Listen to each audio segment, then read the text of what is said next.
Everybody, welcome to our, why do I want to keep calling it scandal? Murder investigation, Jade and XD. Yeah, I was like, another scandal recap, which, did you ever watch Scandal? No. I saw one episode where Kerry Washington was fucking a white man in a closet, and I never had interest, but somebody was at my house watching it, and I was like, yeah, I don't ever have to see anything from here again. Well, I mean, it was relative to the story. Cool. But, not interested in the story about the black lady fucking the white man in the closet.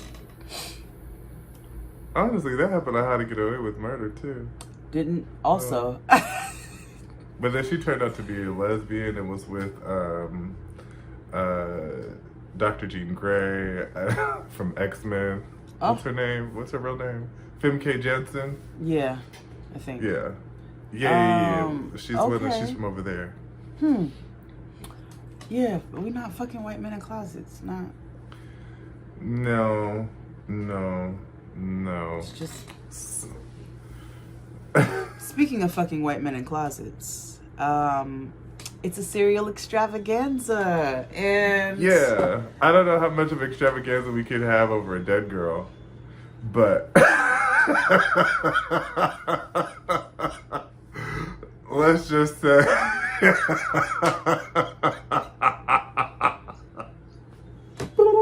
I'm sorry. It's not funny, but it's funny. No, it's not funny.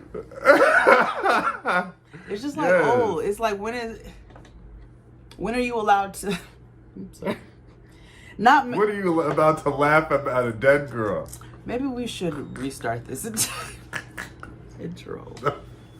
No, because this is true. This is things that we go through. Because it's like, I can't go a day January 13th without saying, R.I.P. Heyman Lee. You know what I mean? Yeah, but we don't even, if she even died on January 13th, you see. True, which brings us to today. Now, as you said, it's an extravaganza. Meaning, we're covering the rest of serial that we have yet to cover. Yeah. We still will be doing the sceners, so we have 2 more to go. Yes. But we want to clear up some things on our schedule so we can bring all the things that you like back to Patreon, such as Quarantine Blastics, Lifetime. Yeah, more hood tours, and guests to come on too. So in order for how content works, we got to clear some shit out to finish it, and then we'll, That's how life works. Sugars. Yeah.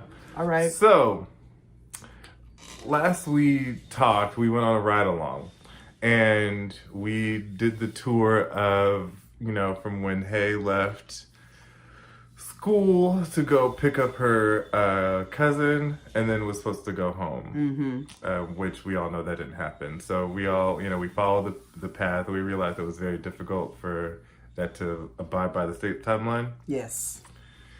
So the next episode, we learned something about what happened during that ride, right? Or that day where allegedly she was killed, and around the time that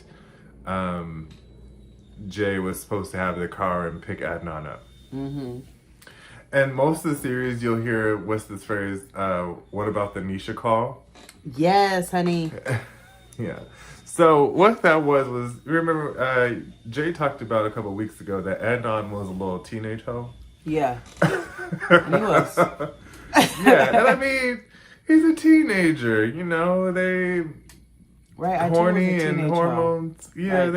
they just do, whatever, which also leads me to believe what I believe about him and Jay Wilds. But every time I forget it's why that how you want to do this? You want to just talk through this? You Let's just chat. jumble it all We all up? know she's dead, and we all don't know if he did it or not. Okay. So we can just chat. So when they went to Really? Jay's house in episode 8, maybe, and at the end, you know, they rode away feeling more confused than they ever had before after finally meeting him and only talking to him for 20 minutes, even though Sarah spent 30 plus hours on the phone with Adnan. They walked away being like, wow, I'm so confused. But they also said how disgusted Jay was by the end of that conversation, that Adnan would not even own up to whatever, and that like this whole innocent trope is so ridiculous. Maybe he was so disgusted. He was so disgusted that his nigga ain't claim him. Yeah, that's right. Listen, BQs always get salty with Trey leaving by the wayside. I had 4 kids with this nigga, and he's still. Yeah, see? Yeah. We all know that story. Somebody's aunt and uncle is going through that right now. Oh, several. Yeah, just without the murder. You know what I mean? Like, I'm sorry. Unless if you're in Florida, I'm sorry. If you're in Florida, I don't trust anything. I don't know. Yeah. And if you're watching this and you're in Florida, you're like, what about? Yes, that includes you. I mean, yeah, you're right. And I mean, it just so happens that this takes place in Baltimore where, you know, again, same sentiment. Yeah, also. Yeah. I have this, I was going through my phone. I have a meme folder. And so I was looking at all the memes that I've collected or like fucked up pictures that I could never show the internet, but I just saved for myself. And so I had one that had like Superman pouring like a drink. And it was just like, you know, something like, yeah, I could save the world, but everywhere but Baltimore. Fuck that. And I was like, yeah. Which, total side note and horrible, but R.I.P. Michael K. Williams. Yeah, like, what is going on? I loved him. Love him. That's you know, so unbelievably devastating. Young, and I know that, you know, he's fought, you know, that type of stuff for a lot of his life. You know, substance, but you know, I've seen him a couple times out too. Yeah, a lot actually. Yeah, quite often. But yeah, which is how I learned certain things about him. But but nice, really kind, just kind, just really just grounded and down to earth. And it's just really, it's a sad loss. It's a sad loss. And it came right after the day after my homeboy passed, Michael K. Williams passed. And it was like, it's too much. Like, what the hell? It's like we don't get a break from death, you know what I mean? Because life doesn't stop, so you never get a break from any fucking thing. No, nigga. And oh shit, that just reminded me. Yeah, and I don't, you know, it's just what it's been, and it's just been nonstop. Especially since last year, one right after the other, right after the other, right after the other. Yeah. But back to this, the Nisha call. Go ahead, tell them about the Nisha. Tell them about the Nisha call. Right. So Adnan was after him and Hay ended things, and she found her White Caucus King in Dawn. He went through the mosque and, you know, like a Tomb Raider, and hit up all the girls in like the little mosque syndicate. Yep. So like, cause he was pulling in the young ladies from different area codes and from around Maryland. You know what I mean? So he met this one girl named Nisha. Now, my opinion about Nisha was that I don't think she was that bright, but whatever. But I also think they're all kids, so I shouldn't say that they're not bright. They were all kids, but still. So, you know, she was chit-chatting with Adnan over the phone. Mm-hmm. I don't know if they ever really, like, kicked it, but they was, you know... They never really got into that, but they did say they talked a lot. Like, they said she was the first phone call he made when he got his cell phone. Mm-hmm. Mm-hmm. His little, track phone or whatever. Mm-hmm. So, apparently there was a call made. However, we don't know if it was incoming or outgoing. Mm-hmm. They say it was incoming. Others say it was outgoing Mm-hmm. from this number, which happened to belong to Nisha. The problem is the fact that Nisha says that she never answered the phone. And this time, and the call happened at 2:36? 6, yeah. And she said she didn't have no voicemail. And she didn't have no voicemail. And so the problem with the call is that it puts Adnan at the scene of the crime. It puts Adnan with his phone. Which, the one thing let me say this way. He said he didn't have his phone. He said Jay had his phone until after track practice, which was 5-something. So everything else was like very cloudy and very like, you know, but very SpongeBob. But when it came to this specific call, it wouldn't have been anybody that Jay would have necessarily called. And Adnan was not supposed to be with his phone. Now, Adnan says, I can't explain that. He's like, she was on my speed dial. Like maybe he accidentally, you know, butt dialed her and then it just went through, you know, to the voicemail or whatever. Because it was 2 minutes and some change. And she testified that she didn't have a voicemail. So that's what made this particular detail. I feel like they really used this to their advantage because clearly they freaked the fuck out of everything else. But with this particular phone call, they really hyped this up. They really hyped this phone call up to really be a part of the plot that he was with his phone and lying the whole time. Now, I rarely forget stuff, but I do remember. Well, I mean, like I forget like whatever, like small things, but they're like really small things that I tend to remember for whatever reason.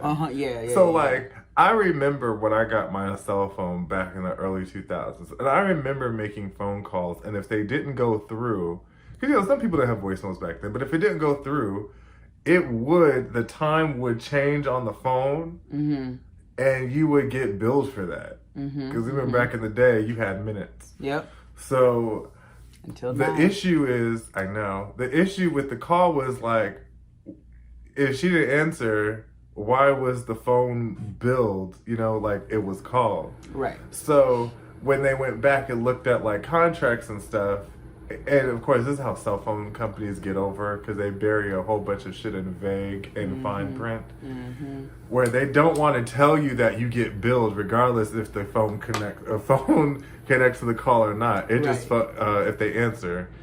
If the phone call connects to the line, then it gets billed regardless. So, which makes a lot of and I'm kind of glad we're breezing through this, because a lot of the episodes would deal with cell phone records. So I forgot about all of the conversations. And now one that was interesting that I actually didn't remember, and I'm glad that I went back and listened to, was when she went to that program. Oh, hold on. Oh, the Innocence Project. The Innocence Project. And the attorney there was like, yeah, there's many things to consider here. She's like, but let's have my students look into this. She's like, this is what they go to school for. This is what they do. You know? Right.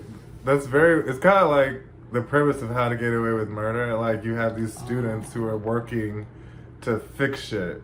Well, that's not really the premise, because it's more fucked up shit because of Shonda Rhimes.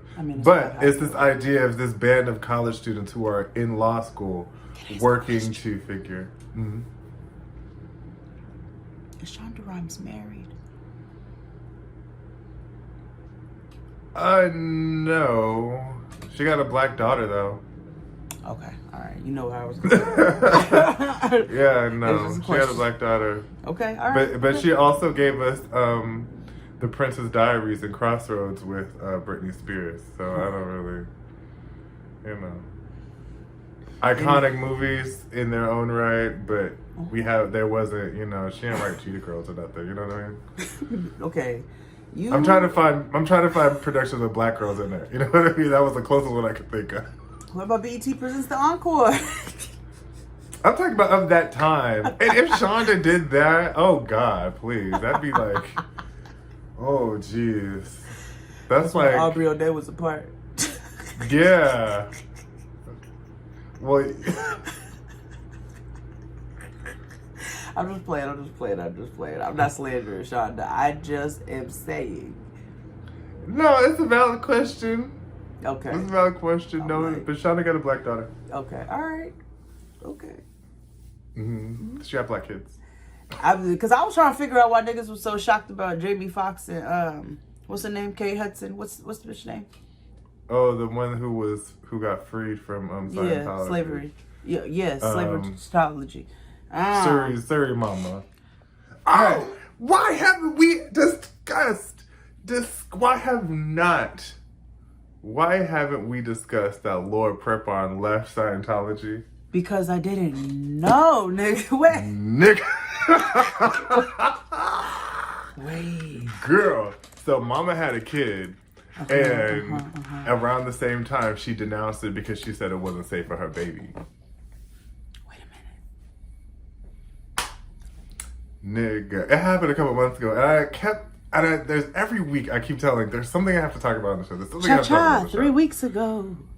Yeah. Wait. Right after they really, they're really going hard on David Masterson too. Thank you. Good. Not this being on CNN. Hold on. Sorry, Syria. This is more important. Wait. I haven't practiced Scientology in close to 5 years, and it's no longer a part of my life. Now, wait a minute. Now, so that means, okay. So orange is the new black. Oh, because I remember when we was watching. Remember when we first started watching Orange is the New Black, and we was like, "Well, how she get to do all of this?" Yeah.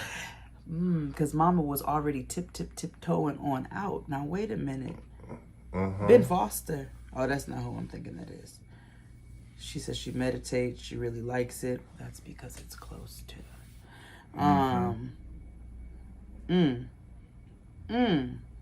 Oh yeah. Okay, she's not saying anything disparaging though. That's disappointing. No. And I feel like she probably won't until she gets to a place where she feels safe. Let me tell you something. I can't wait for the motherfucking Leah Remini and Laura Prepon. Sit down. Nigga. That is what Jennifer Lewis say in Jackie's bag. Thank you. Say no more. We'll hold that soon. Yeah. So, anywho, it's a lot of phone conversations about these cell phone towers that are erroneous.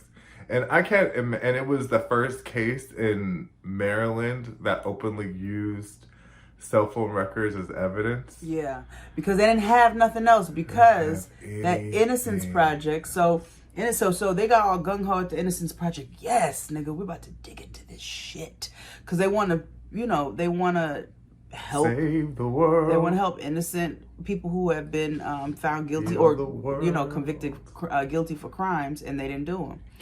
So they go and they search on dig, nigga, and dig and dig and diggity dig.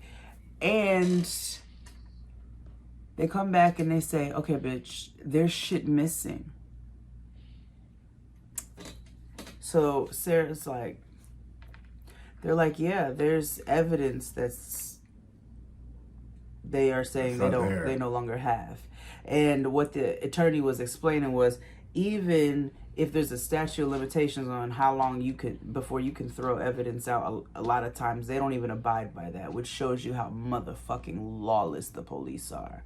Or they'll lie to you and say, oh, we don't have that. And then you'll be like, can I go look around because it's public? And then they'll be like, yeah, go ahead. And then they'll be like, oh, here it goes. So it shows you how corrupt they are. And they didn't have any fucking evidence. No. And whatever they did have, they knew it wasn't enough to convict Adnan, so they threw it out. Right. So, researching and stuff, if you go on serialpodcast.org, you can see pictures and stuff of, like, the crime scene of when they found the car or when Jay led them to the car and stuff. And the issue, the biggest evidence is that there is no evidence because when they found the car, it was stripped of any DNA, like, and in a random place that we saw in the documentary with the black woman who was like, if there was a car out here for like 6 weeks or so, we would have called somebody. Yep. And they didn't test like the grass underneath it or anything like that. And then the rope, nigga, didn't have Adnan's fingerprints on it. It was so underwhelming. They didn't have anything hardly. Right. They found like a couple of like maybe 1 or 2 prints from Adnan's fingers, but I mean that's our friend. Like they was fucking. Of course they'd be. His stuff wasn't there. Yep. So that's what they went on. But the issue is,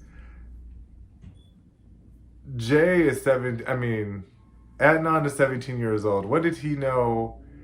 How to get rid of DNA and fingerprints like that, because that is some like trained killer shit, or somebody who has researched enough murders to carry that out because you know those types, they be like researching and like trying to like recreate for years. And let me tell you something, at the Innocence Project, that attorney says, she told Sarah, she goes, listen, ooh, blessings and salutations. She told Sarah, she said, listen, I don't think you lucky enough to get the charming sociopath. And y'all know what I said. I was like, he's got to either it's this or he's a sociopath. She's like, I don't think you lucky enough to get the charming sociopath. She's like, that's so 1 in a million, nigga. Like, that's a Ted Bundy. Yeah. There's not a lot of Ted Bundys out there. and rarely at 17, the little boy. Right. And everything was flimsy. Even when they went into the episode where they talked about him stealing money from the mosque and Adnan turned up on Sarah, which I was laughing actually. The most enlightening thing about this entire thing to me was rediscovering Sarah's whiteness again. And he turned up on her because she brought up the mosque thing. He was like, but I already said I did that shit. Like, what the fuck does that have to do with killing a bitch? He's like, right. It's apples and oranges, nigga. I stole money from the mosque in 8th grade, nigga. They're saying I killed a bitch. Like, these do not equate. No, these two things are not the same. So let's talk about Christina Gutierrez. Adnan. I hate her voice. It is like grating a dick. Like it is so like, oh gosh. Oh my god.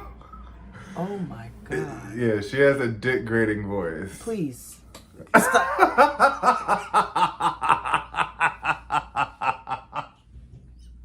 Please.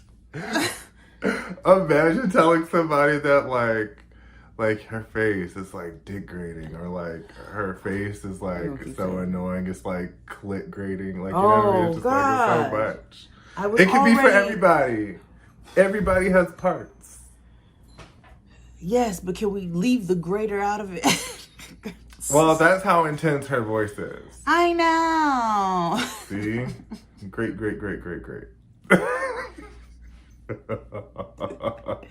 She's like, did you do it, Jay? Did you kill her? Did you see Adnan kill her? So what are we doing? Yeah. The worst attorney in history. Worst. So she, Christina Gutierrez was the major issue in Adnan's cases.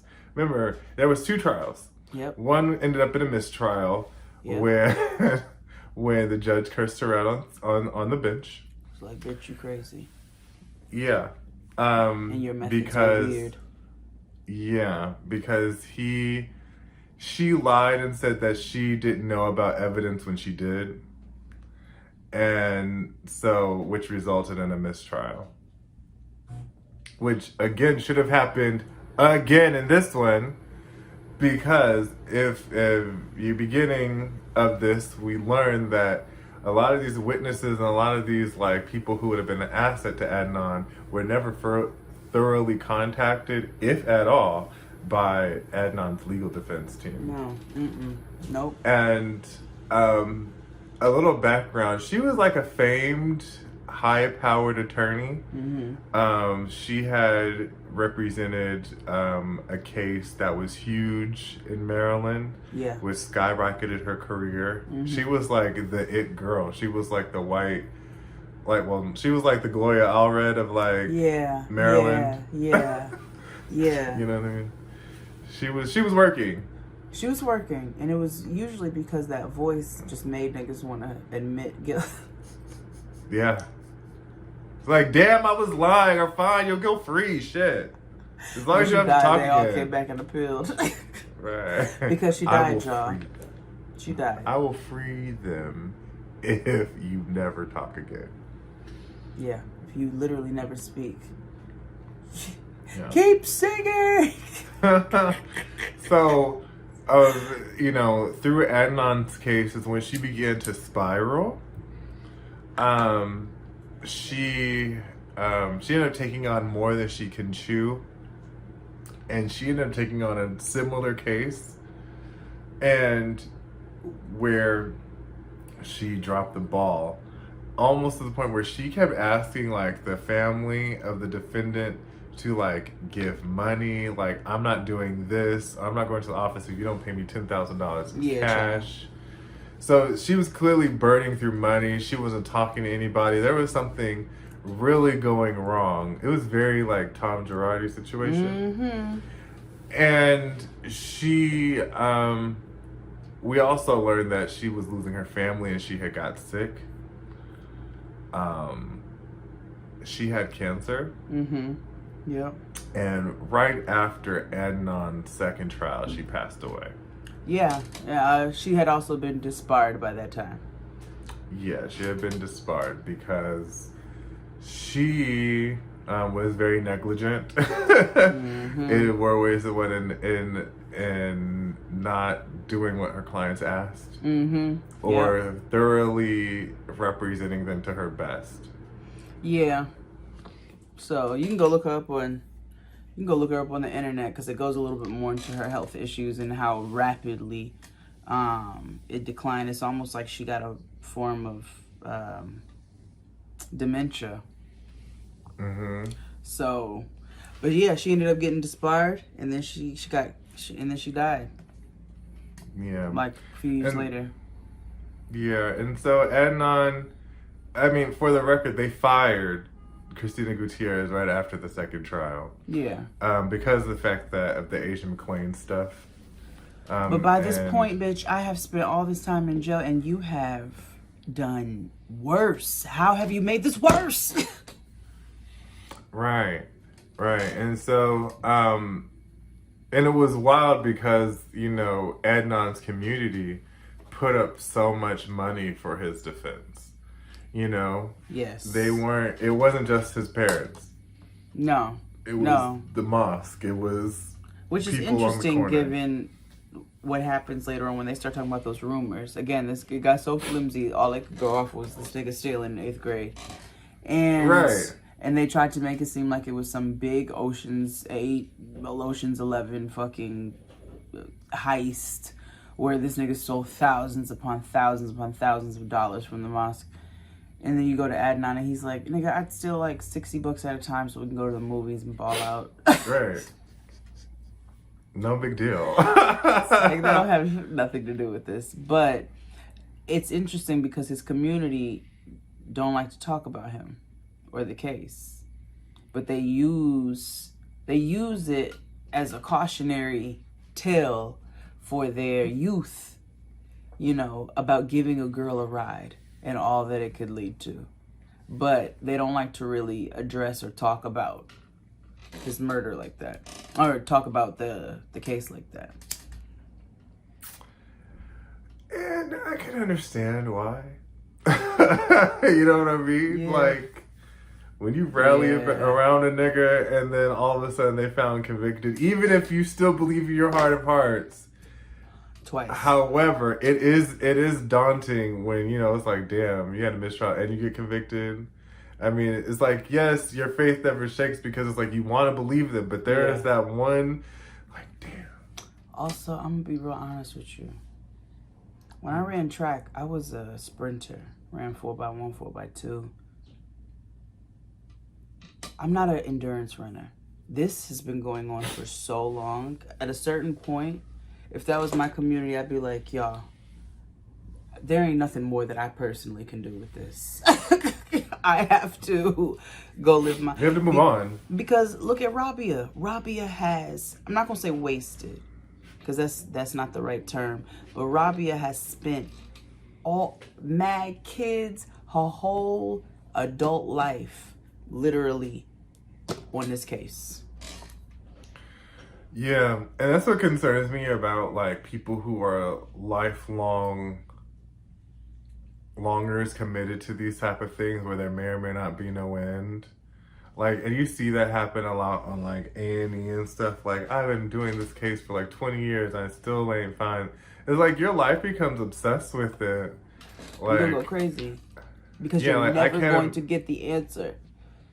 Never. And I know that's a driver for some people, but that's also kind of like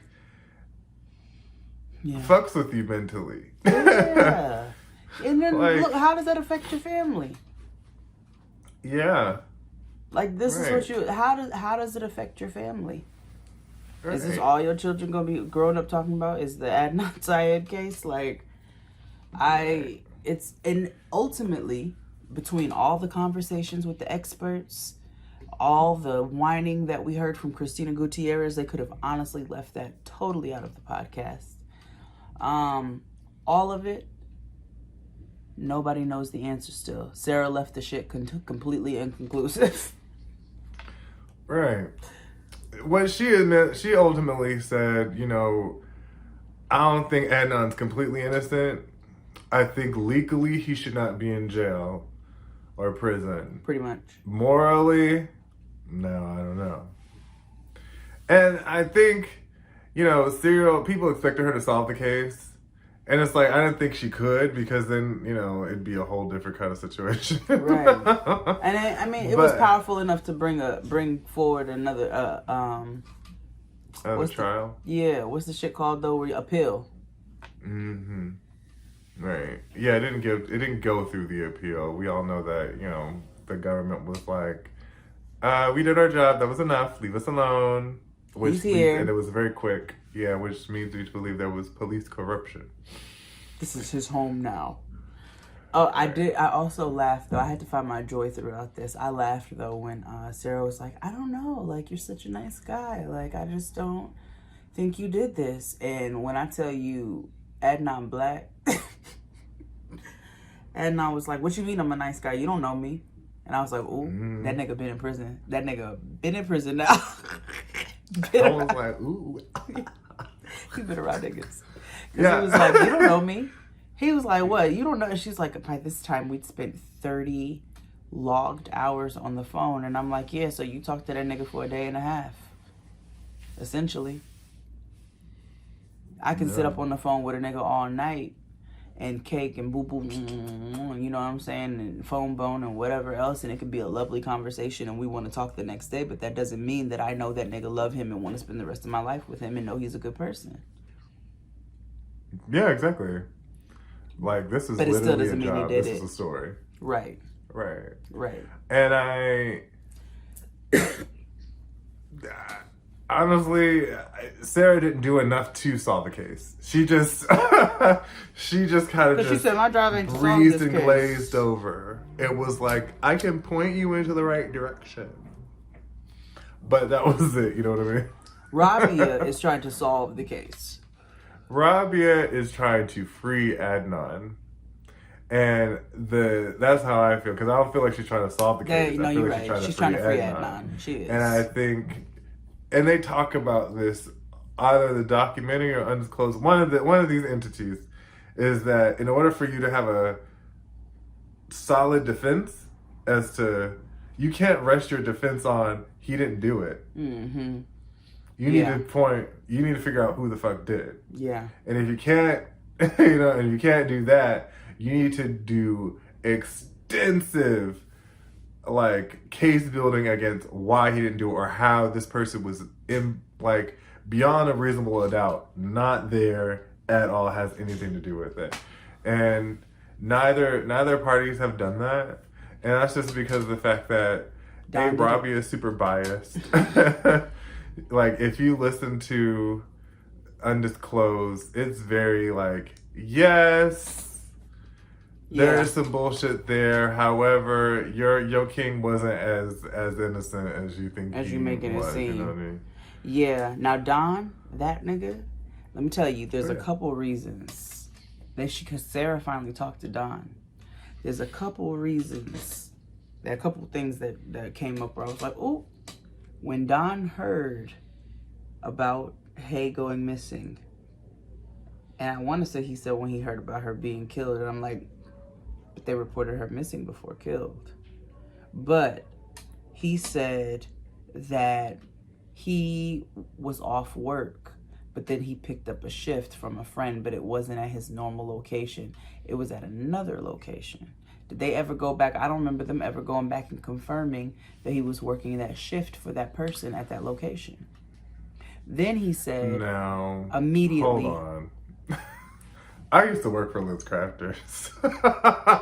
I never heard of working or going to another store, unless if you were a manager or something in the region. That has never happened ever. And I used to work at the Liz Crafters in Trumbull, Connecticut, and I used to work at Liz Crafters on 45th and 5th before it closed. And there's a shit ton of Liz Crafters in New York City, and nobody ever was like, oh, this is low. Can you open at this location? No. Never. You know, I have never like worked 22. at Liz Crafters, but I can tell you at many places I've worked that have had other locations, I've never asked somebody to cover my shift from another location at this location. That's strange. Because why would you do that? Because the manager wouldn't know the style of the employee. Exactly. That's strange. Then on top, and then you have employee numbers. You have to enter them into systems because you're in different districts. Like, there's so many things. Then the nigga said, so on top of that already being fishy, then he said when he found out that she was missing or murdered, I can't remember which one, he was like, oh, they're gonna think I did it. Why would that be your go-to? Instead of you being like, they might consider me a suspect since I was dating her. What makes you think they're gonna automatically go to, they're gonna think I did it? Because he did it. Yeah, he did it. Anywho. One more thing. It was that, oh, then Hay wrote him a note that he claims he never saw. That the first time he's ever hearing about this letter is from Sarah. And in the letter it says, I'm sorry I couldn't stay.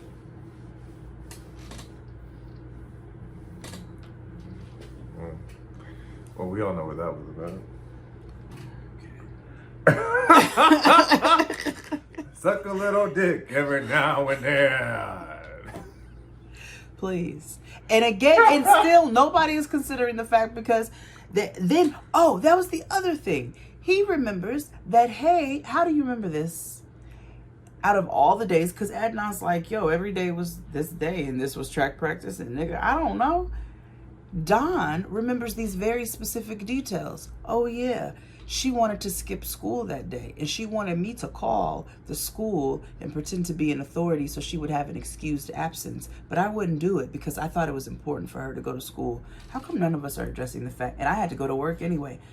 You had to go to work anyway to go work another shift at another location for Lenscraft just to pick up a shift for somebody else. But how come nobody was talking about the fact this was a adult fucking with a high school girl?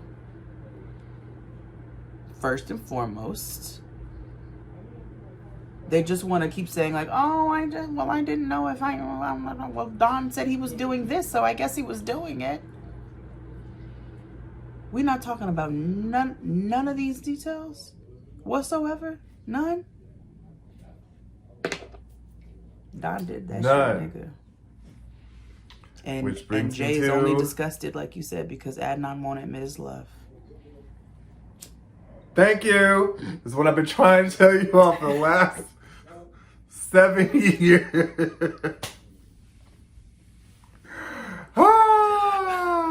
Don did that shit. Jade and Adnan are in love and buried God. Yeah, you know what? I'm interested in going back to listen to our cover of Serial when we first was listening to it. We weren't really covering it though. We just kept talking about it. True. So I don't even know where that is, but we just it's here. It's on iTunes or whatever. Apple Podcast. Serial was, but we do have 2 more live watches for the remaining 2 episodes of the Adnan Syed documentary on HBO. So we will have our next one announced very soon. So we can wrap it'll be after our live event. Yes. Yes, which you all need to sign up for. JadeandXD.com. People keep asking. It is free. I don't know how many times we could say it's free. You do not have to pay. Free. Will it be available after? Yes, it will. Just sign up. It will be there in perpetuity or as long as the internet is still alive. So, but we'd love for you to join us for the live stream, which will include the recap will not include the conversation, but the Q&A, Yeah, Q&A. We'll have a Q&A, and we'll have a sit down with Shar and Dr. John Paul, and so it's gonna be a really, really good time. I'm very excited. Right. Also, September 15th, go see Dr. John Paul on Nailed It on this season on Netflix. Yes. They are in. I forget. They told me what episode they're in, but I forget. But either way, watch the whole thing because Nailed It is funny. Yes. I'm going to be watching it. Yeah. So, we're done with Serial. I'm outside those 2 rewatches. Outside the rewatches, nigga, we done. Ain't nothing else to break down. I'm not breaking down the conversations about whether or not this person is lying or not and what a lie consists of. Exactly. And that's it. That's it. All right, niggas. So, we will see you all next time. Oh, yeah. We got some Blastics ready for you all. We got some Lifetime movies ready for you all. It's about to get funky. All right. So we'll see you all next time. Bye.